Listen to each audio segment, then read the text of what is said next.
En Cielos Abiertos, turradio.com, compartimos la palabra de Dios desde el auditorio de la Iglesia Pan de Vida para tu Corazón, con el pastor Dani Aguillón. Porque la palabra de Dios es viva y eficaz, y más cortante que toda espada de dos filos, y penetra hasta partir el alma y el espíritu, las coyunturas y los tuétanos, y discierne los pensamientos y las intenciones del corazón.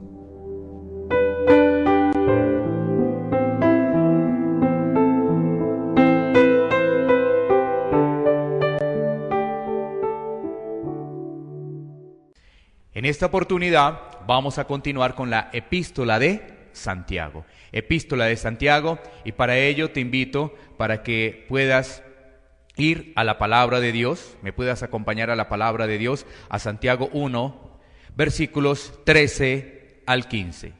Santiago 1, versículos 13 al 15. Busquemos en nuestras Biblias para que podamos seguir la lectura. Te pido el favor de que también me acompañes en la lectura de la palabra de Dios. Santiago 1, 13 al 15. El tema de hoy, el título de hoy: Dios no prueba con el mal. Dios no prueba con el mal. Bueno, dice así la palabra de Dios: cuando alguno es tentado, no diga que es tentado de parte de Dios, porque Dios no puede ser tentado por el mal, ni Él tienta a nadie, sino que cada uno es tentado cuando de su propia concupiscencia es atraído y seducido. Entonces la concupiscencia, después de que ha concebido, da a luz el pecado, y el pecado, siendo consumado, da a luz la muerte. Bueno, muy bien. Para poder entender precisamente lo que nos dice la palabra de Dios, tenemos que hablar de ese contexto, ¿no? Recordemos que estamos desarrollando esta epístola de Santiago, que desde sus primeros versículos nos está hablando de la prueba, pero ahora también nos está hablando de la tentación. Y entonces necesitamos entender las diferencias entre la prueba y la tentación. Porque nos dice la palabra de Dios: cuando alguno es tentado, no diga que es tentado de parte de Dios, porque Dios no puede ser tentado por el mal, ni Él tienta a nadie. Entonces, en esta mañana vamos a mirar algunas diferencias entre la tentación y la prueba. Vamos a mirar qué hace el pecado en la vida de las personas y qué produce el pecado en la vida de las personas. Bajo estos tres elementos vamos a desarrollar nuestra prédica, que nos dice que es importante que logremos entender la diferencia entre prueba y la diferencia con tentación.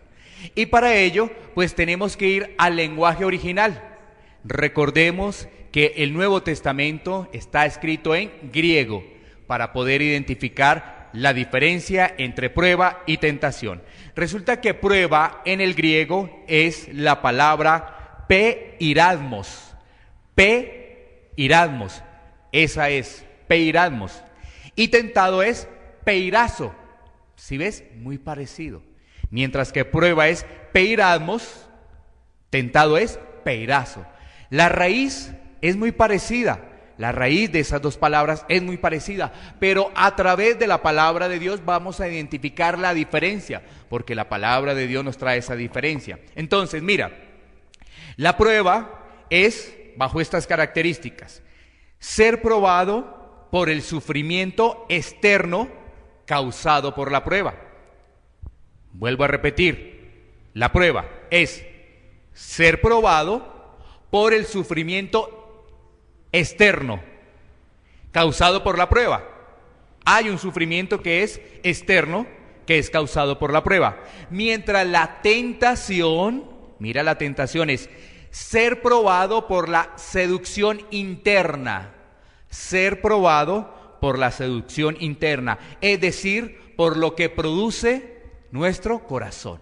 Ahí vamos entendiendo las diferencias. Ahora, resulta que esto aparece en la Biblia. Por supuesto, esto que estamos hablando está en la palabra de Dios. Así que tenemos que mirar los siguientes elementos.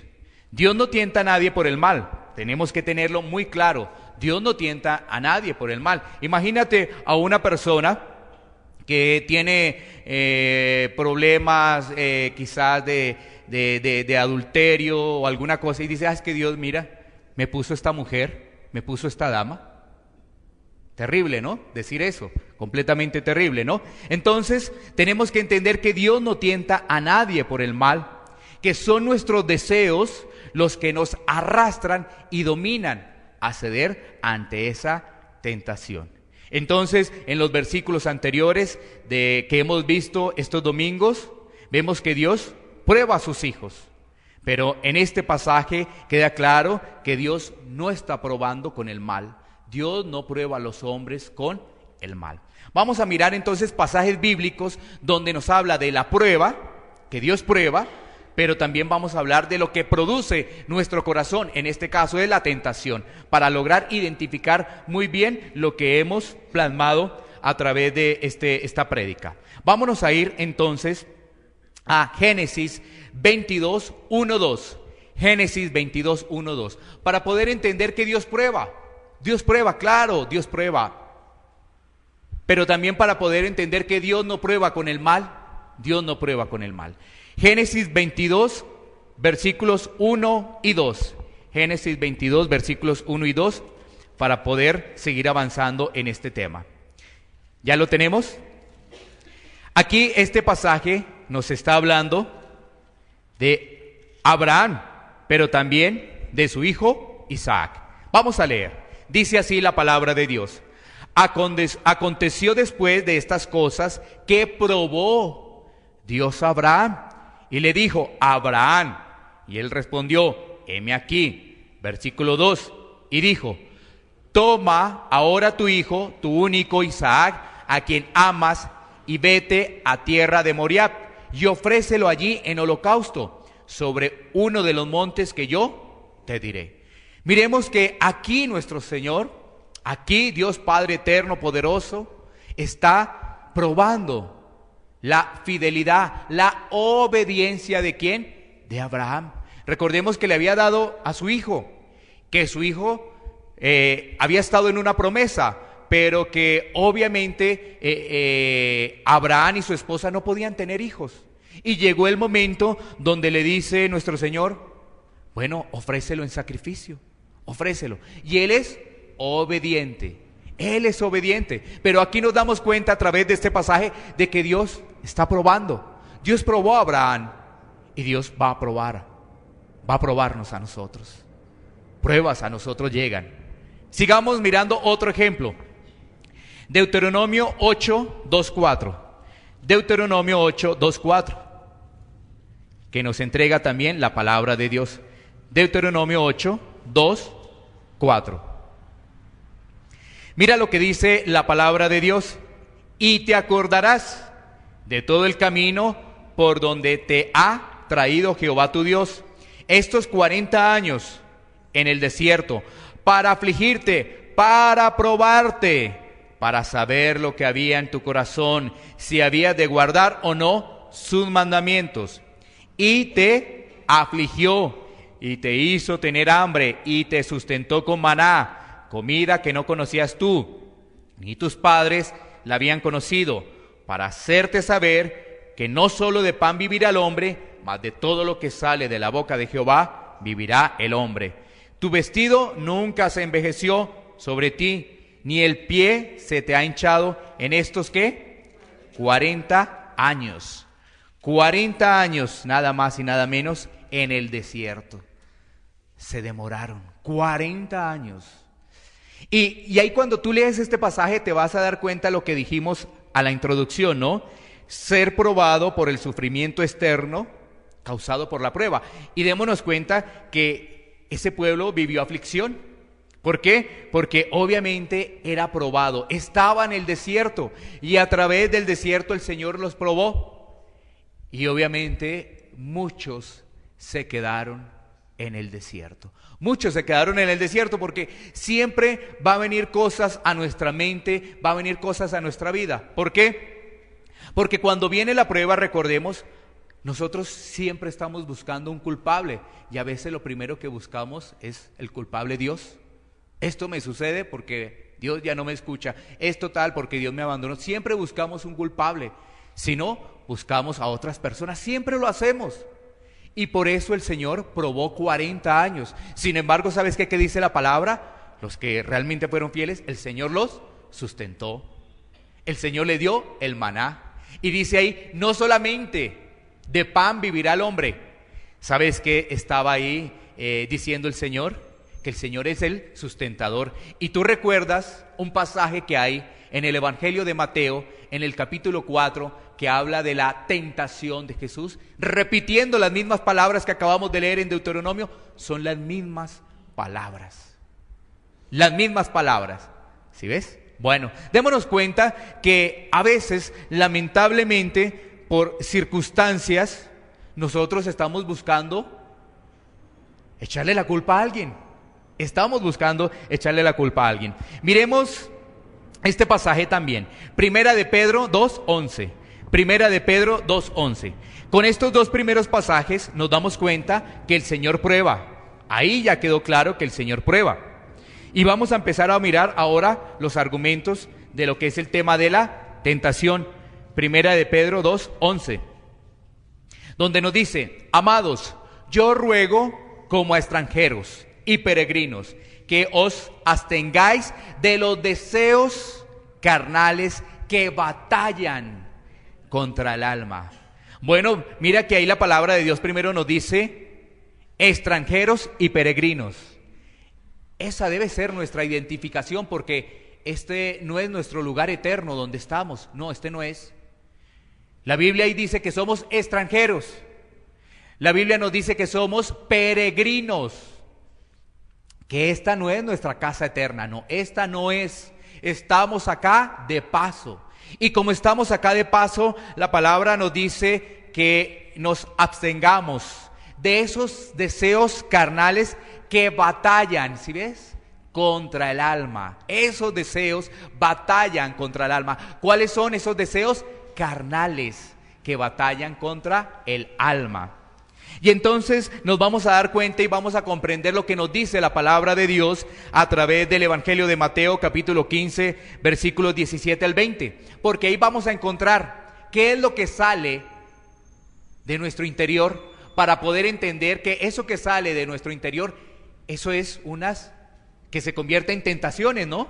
Miremos entonces Mateo, capítulo 15, versículos 17 al 20. Ahí el pasaje nos está hablando de lo que contamina al hombre, porque es que los fariseos, los religiosos de la época, le dijeron a nuestro Señor: oye, tus discípulos no se bañan las manos al comer, no lo hacen, tus discípulos no lo hacen. Y resulta que los fariseos estaban añadiendo cosas que no estaban plasmadas como tal en la ley. Eso solamente era para el tema de los sacerdotes, no era para otros en particular. Entonces ellos estaban añadiendo más cosas. En este caso eran los fariseos. Y llegamos entonces al versículo 17, donde dice Jesús: ¿no entendéis que todo lo que entra en la boca va al vientre y es echado en la letrina? Pero lo que sale de la boca, del corazón sale, y esto contamina al hombre.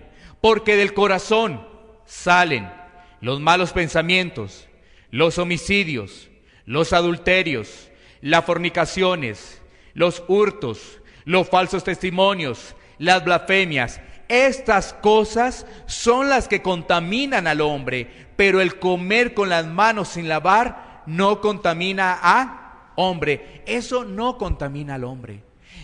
Démonos cuenta lo que dijimos nuevamente al principio. Al principio dijimos, ¿qué es la prueba? Es ser probado por el sufrimiento externo causado por la prueba. Eso lo vimos, por ejemplo, en el pasaje de Génesis. A pesar de todo, había una prueba para Abraham. Él obedeció,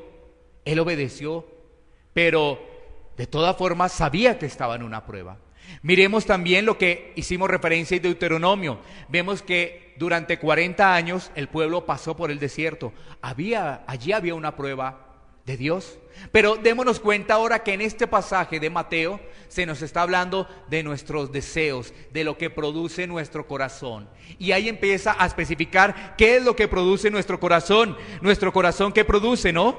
Pues ¿qué? Malos pensamientos. ¿Qué más? Homicidios. ¿Qué más? Adulterios. ¿Qué más? Fornicaciones, hurtos, falsos testimonios, blasfemias. Ahí entonces entendemos que somos probados en esa tentación por la seducción interna de nuestro corazón. Por esa seducción interna de nuestro corazón. Ahora, como les decía anteriormente, resulta que el ser humano siempre está buscando a quién echarle la culpa. Y eso se ve desde el inicio de la Biblia, desde el primer libro de la Biblia, desde las primeras personas creadas por Dios, Adán y Eva, presentaron esa característica, siempre echándole la culpa a alguien. Porque uno dice, es que yo pequé, pero es que, miren, es que esa mujer se pasa todos los días, pero es que no, es que hay algo de nuestro corazón que empieza a brotar, que empieza a salir. Miremos qué nos dice entonces Génesis 3, 12, 13, para poder entender que desde el inicio siempre el ser humano le está echando la culpa a alguien, siempre. Vamos a ver a quién le echó la culpa el ser humano. Génesis 3, 12 y 13, donde dice: y el hombre respondió: la mujer que me diste por compañera me dio del árbol y yo comí. Entonces Jehová dijo a la mujer: ¿qué es lo que has hecho? Y dijo la mujer: la serpiente me engañó y comí. Pues resulta que no solamente el hombre buscó culpable, pero la mujer también. Si ves aquí, hombre y mujer culpables. ¿A quién le echó la culpa al hombre? ¿A quién? Bueno, pero el hombre fue más vivo, porque el hombre, ¿sabes qué? El hombre dice: la mujer que me diste. ¿A quién le echó la culpa? Ah, bueno, eso. Empezamos con Dios. La mujer que me diste, ¿sí ves? Es que siempre pasa esa mujer y yo no pude. Bueno, ¿sí ves? La culpa primeramente a Dios. Y después dijo, bueno, la mujer también. Y entonces inmediatamente aparece ahí en escena nuestro Señor y dice: ¿qué has hecho a la mujer? Y la mujer dice: la serpiente me engañó y comí. Entonces le echó la culpa a la serpiente. Bueno, démonos cuenta cómo es el ser humano. El ser humano siempre busca culpables. O sea, no, lo que pasa es que me llegó esto. Es que, imagínate, tengo a la mano aquí el computador y me quedé solo. Pero es que, no. La Biblia nos da herramientas muy claras para poder resistir frente a la tentación. Nos dice huir, nos dice estar resistiendo a través de ¿qué? De lo que hizo nuestro Señor Jesucristo con la palabra de Dios, con la oración, ¿sí? Pero nosotros no, es que me quedé solo. Y si sabes que no te puedes quedar solo frente a un computador porque haces cosas indebidas, no, pues yo también me voy, no me dejen solo, yo salgo. Si no, pero ahora resulta que no solamente la pornografía, por ejemplo, si estamos hablando de la pornografía, está en el computador, no, está en los celulares también. En esos celulares de última tecnología, ahí también están dando. O sea que es posible que uno la esté llevando a todo lado. Entonces, cuando uno entra y queda un momento solo, uno entra al baño, una cosa, lo otro, bueno, démonos cuenta, ¿no? ¿Cómo está el tema de la tentación? Prácticamente está en todo lado. Y el hombre siempre busca, cuando hablo de hombre, estoy hablando de hombre y mujer, en este contexto, siempre está buscando una excusa, siempre está buscando una excusa. Por eso el pasaje de Santiago, en el versículo que estamos haciendo referencia, Santiago deja algo muy claro, ¿no? Pero muy claro. Y es que Dios no va a tentar con el mal. Por eso dice, cuando alguno es tentado, no diga que es tentado de parte de Dios. O sea, no se excuse. Dice ahí, porque Dios no puede ser tentado por el mal, ni Él tienta a nadie. Para destrucción no. Porque cuando hablamos de la prueba te está formando, está trabajando en tu carácter. Recordemos que trabajamos la prueba con sabiduría, con paciencia. Recordemos lo que hemos dicho. Pero aquí está diciendo, oye, no te excuses. ¿Por qué? Porque el versículo que viene a continuación, que es el 14, dice, sino que cada uno es tentado cuando de su propia concupiscencia es atraído y seducido. Así que vamos a desarrollar entonces la segunda pregunta, porque ya vimos la diferencia entre tentación y prueba. Ya lo entendemos, la tentación y la prueba, pero ahora vamos a mirar qué hace el pecado en nuestra vida. ¿Y sabes qué? ¿Cómo llega el pecado? El pecado llega a través de esa seducción, o sea, es algo llamativo. El pecado es algo llamativo porque dice que es atraído y seducido, es algo llamativo. Vamos a mirar entonces este punto, el versículo 14. Para ello, para que me puedas acompañar a Efesios, capítulo 2, versículo 2 y 3. ¿De dónde recibimos esa tentación, no? Efesios 2, 2 al 3. Efesios 2, 2 al 3. Para entender de dónde recibimos esa tentación. Dice ahí, en los cuales anduvisteis en otro tiempo, siguiendo la corriente de este mundo, conforme al príncipe de la potestad del aire, el espíritu que ahora opera en los hijos de desobediencia, entre los cuales también todos nosotros vivimos en otro tiempo, en los deseos de nuestra carne, haciendo la voluntad de la carne y de los pensamientos, y éramos por naturaleza hijos de ira, lo mismo que los demás. Ahora, ¿de dónde viene esa tentación al ser humano? Pues aquí vemos en este pasaje que esa tentación del ser humano viene de 3 líneas. Empecemos.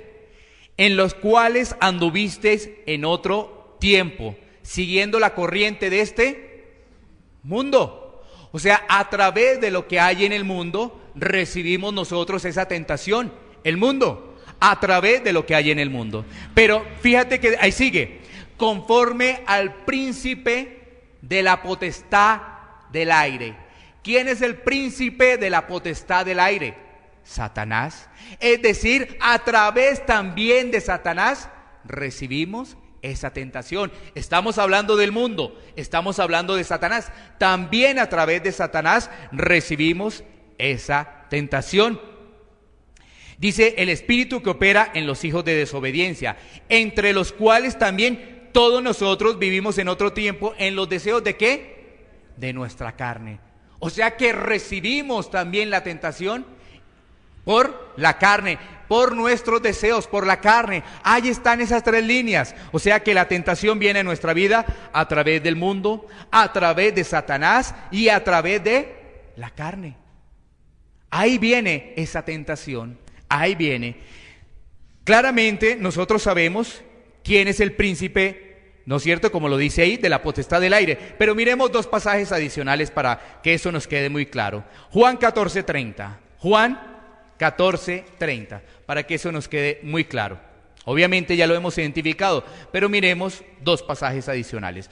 Juan 14:30, donde nos dice, no hablaré ya mucho con vosotros, porque viene el príncipe de este mundo, y él nada tiene en mí. Está hablando de Satanás. Ahí está nuestro Señor Jesucristo. Lo identifica como el príncipe de este mundo. Ahí en el pasaje de Efesios, ¿no es cierto? Es el príncipe de la potestad del aire, pero está en este mundo también, identificando con la atmósfera en lo cual vivimos. Y miremos otro pasaje que nos ayuda a identificarlo. Segunda a los Corintios 4:4. Segunda a los Corintios 4:4. Dice, en los cuales el Dios, démonos cuenta que ese Dios es con D minúscula, el Dios de este siglo cegó el entendimiento de los incrédulos, para que no resplandezca la luz del evangelio de la gloria de Cristo, el cual es la imagen de Dios. El Dios de este siglo. El Dios de este siglo es Satanás. Ese es Satanás. Entonces entendemos que la tentación viene por tres líneas: el mundo, Satanás y la carne, según lo que hemos visto a través de ese pasaje de Efesios. Entonces, volviendo a nuestro pasaje original, nos estamos dando cuenta que el pecado llega a través, precisamente, llega a través de una seducción, llega a través de una tentación. Y mira lo que dice el versículo 15. Entonces la concupiscencia, después de que ha concebido, da a luz el pecado. Y el pecado, siendo consumado, da a luz a la muerte. O sea, aquí también nos dice que el pecado es un proceso. El pecado es un proceso. O sea, el pecado no es un simple acto espontáneo. No. No es un simple acto así espontáneo, no, porque aquí se nos está asemejando, dándonos a entender también como un proceso de un nacimiento.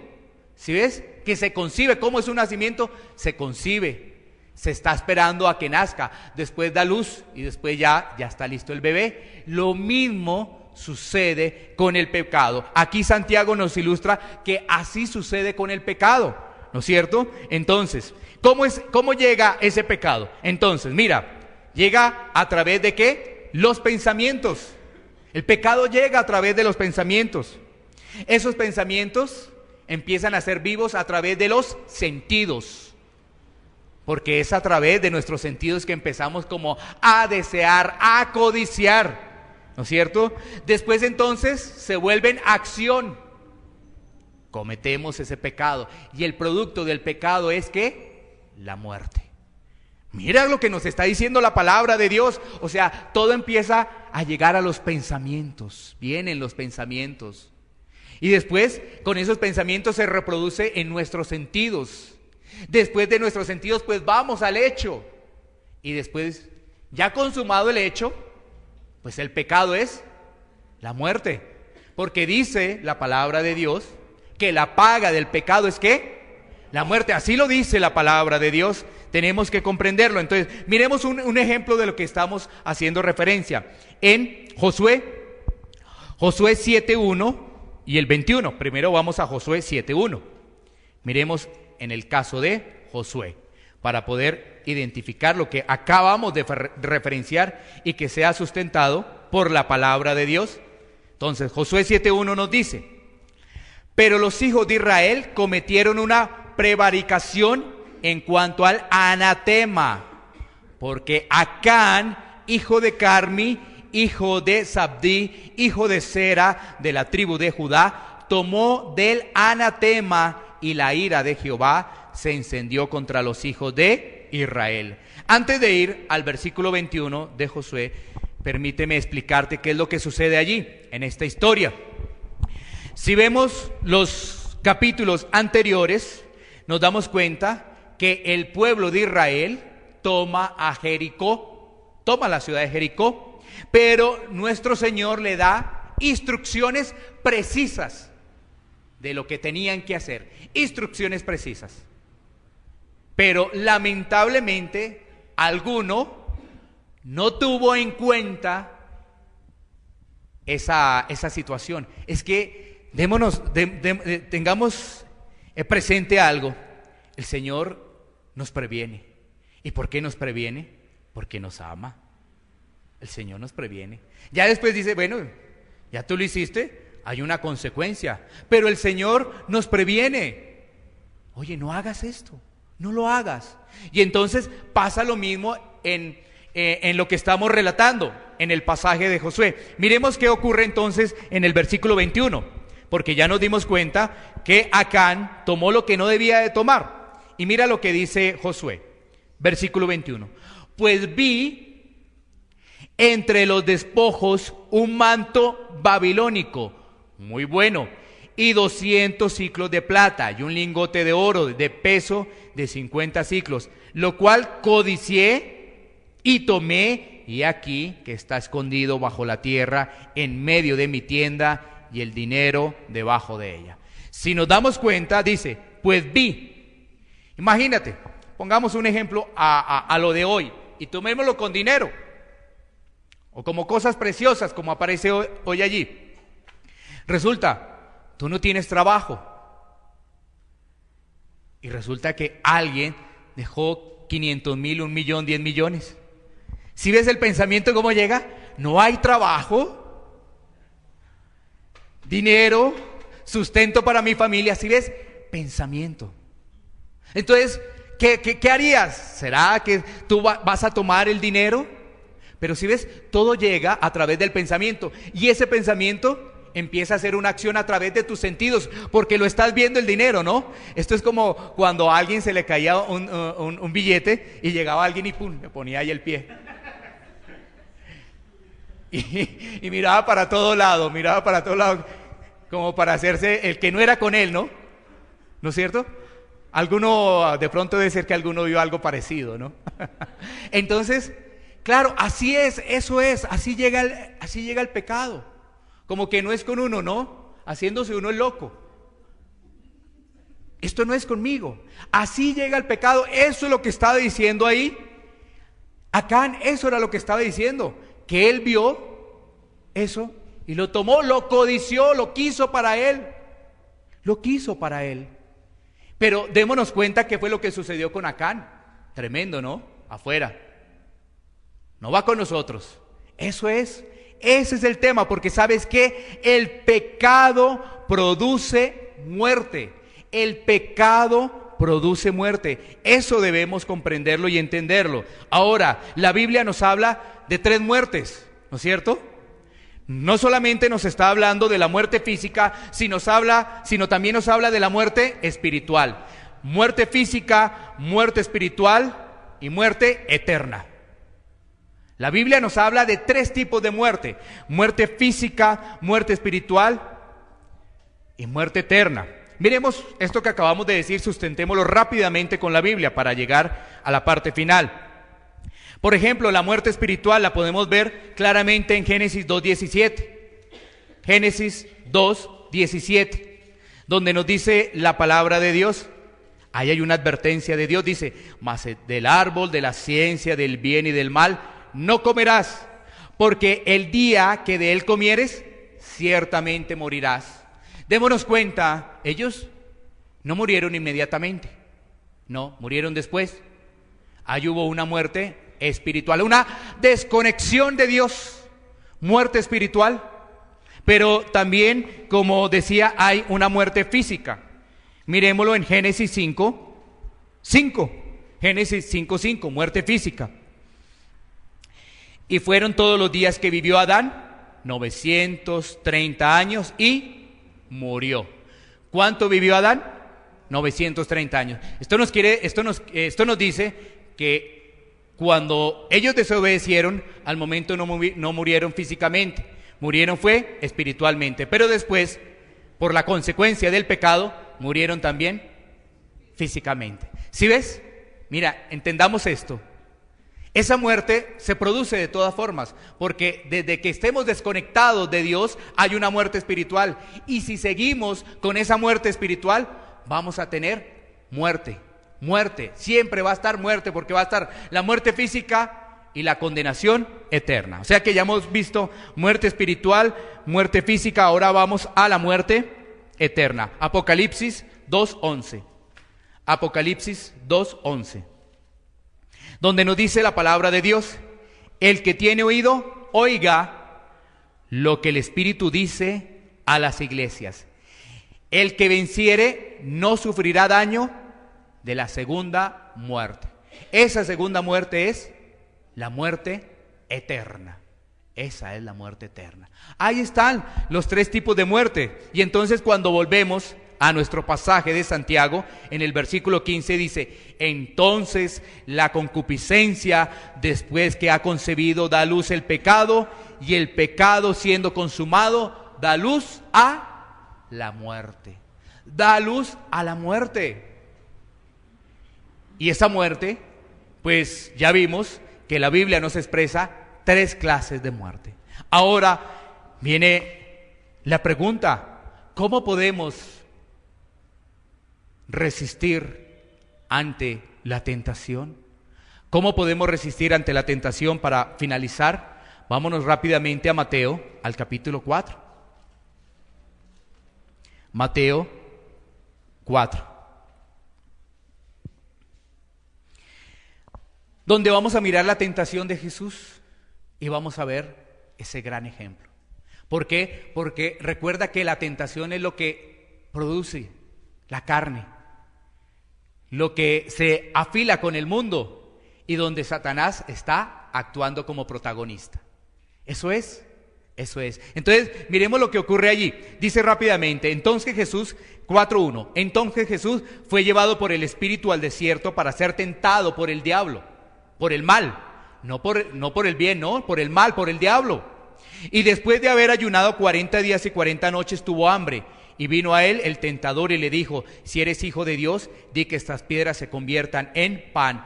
Él respondió y dijo, escrito está, no solo de pan vivirá el hombre, sino de toda palabra que sale de la boca de Dios.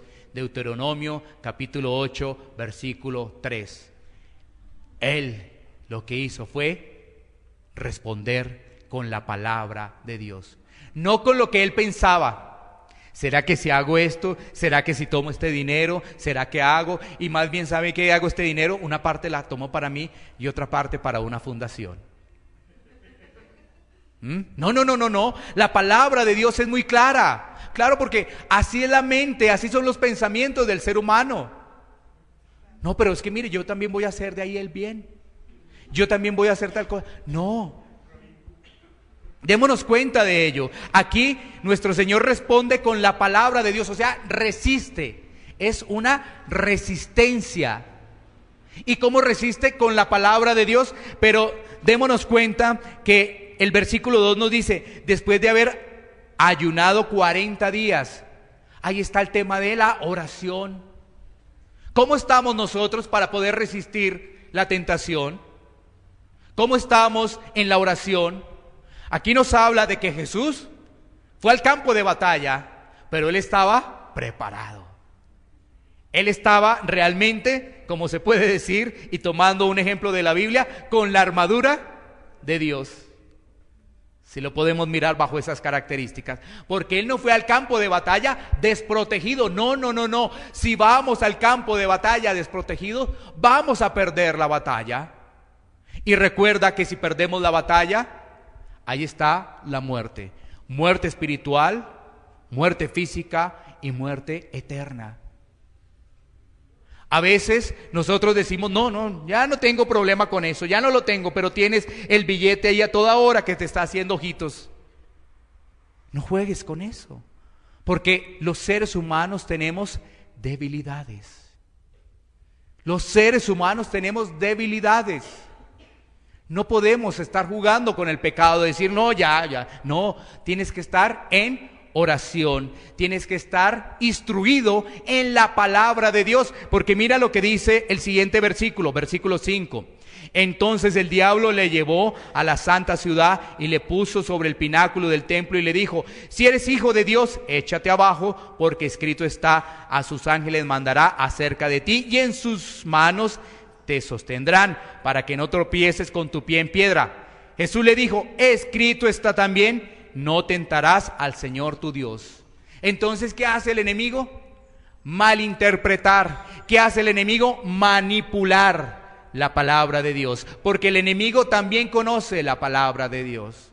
Dice la Biblia que los demonios creen también, pero entonces, ¿cómo estás? Porque puede haber una manipulación de la palabra, un entendimiento bajo tu propio razonamiento.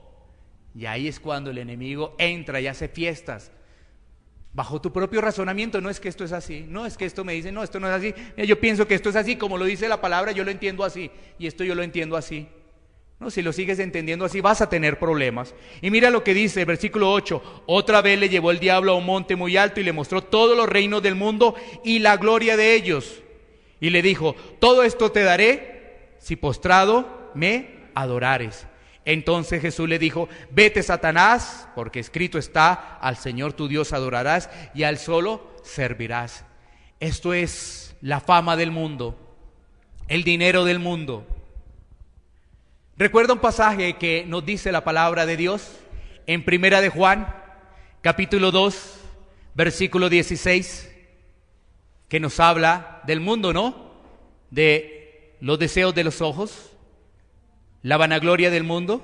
¿Cuál otro es? Y la carne, los deseos de la carne.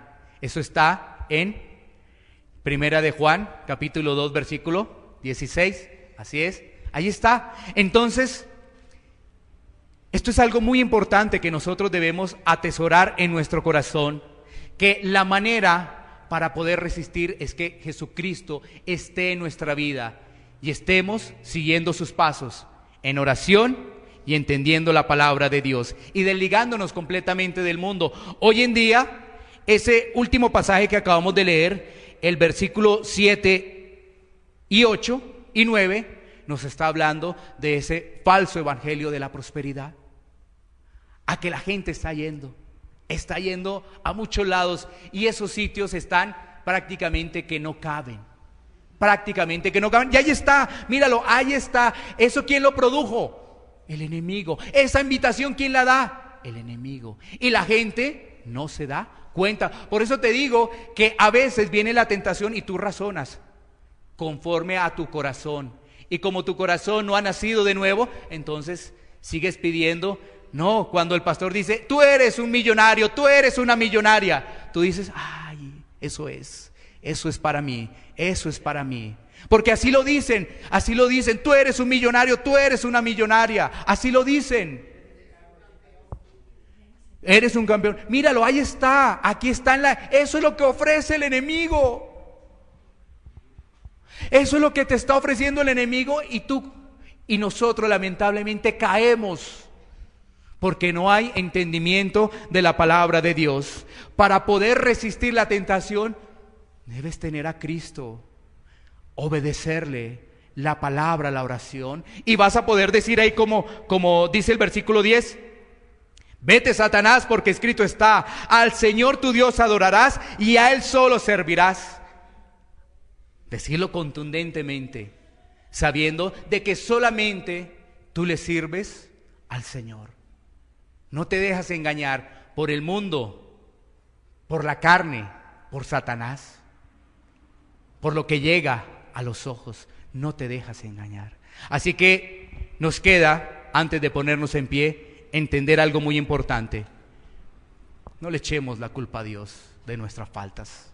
Asumamos nuestra responsabilidad y más bien empecemos a buscar realmente de corazón a nuestro Señor Jesucristo para poder resistir la tentación. Iglesia Pan de Vida para tu Corazón, Barrio Castilla en Bogotá, Colombia. Calle Octava bis A, número 7735, segundo piso. Sitio web www.pandevidaparatucorazon.com. Porque la palabra de Dios es viva y eficaz, y más cortante que toda espada de dos filos, y penetra hasta partir el alma y el espíritu, las coyunturas y los tuétanos, y discierne los pensamientos y las intenciones del corazón.